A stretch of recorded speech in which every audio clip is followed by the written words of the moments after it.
கந்தன் காலடியை வணங்கினான் கடவுள்கள் யாவரையும் வணங்குதல் போலே கந்தன் காலடியை வணங்கினான் கடவுள்கள் யாவரையும் வணங்குதல் போலே கந்தன் காலடியை வணங்கினான்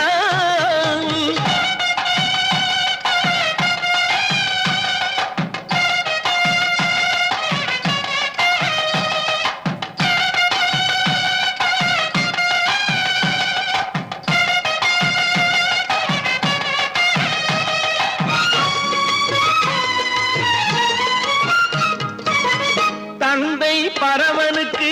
சிவகுருநாதன் தாயார் பார்வதியின் சக்திதானே வேலன் சிவசக்திதானே வேலன் தந்தை பரமனுக்கு சிவகுருநாதன் தாயார்